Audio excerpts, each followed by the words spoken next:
This mocha pudding cake is not something that you're gonna wanna miss out on.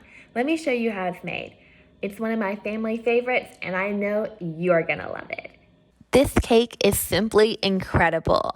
You can see that there is a lot of gooey goodness going on here. That's actually a pudding that sinks to the bottom of the cake while it bakes. It's delicious and may look complicated, but it's super easy to make. This recipe is one that has been loved for many years. Start off by making a really strong cup of coffee. And no, it's not to drink, even though I would like to drink it. It's for the recipe.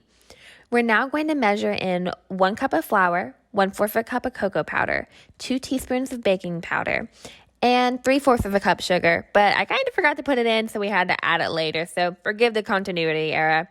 You're going to sift all of your dry ingredients together. However, if you don't have a sifter, you can really just mix it together with a whisk or fork. Now add in all of your wet ingredients.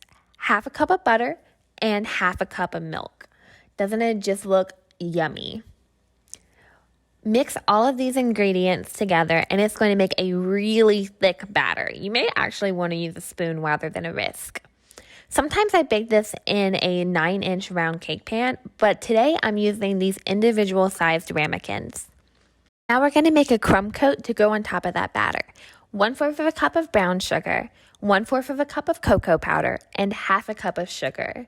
This is going to make a crumb coating that's going to create that ooey gooey pudding we were looking at earlier. Now we're ready for our cup of coffee. Make sure to measure out 1 cup. Once you put the crumb coat on top, pour the 1 cup of coffee over the 2 different ramekins. So that's about 1/2 cup in each. I kind of want to drink it now. Put it in the oven at 350 degrees for about 20 minutes. The key to this recipe is not over baking it because the pudding will absorb back into the cake and you'll miss out on that gooey goodness. After 20 minutes, take it out.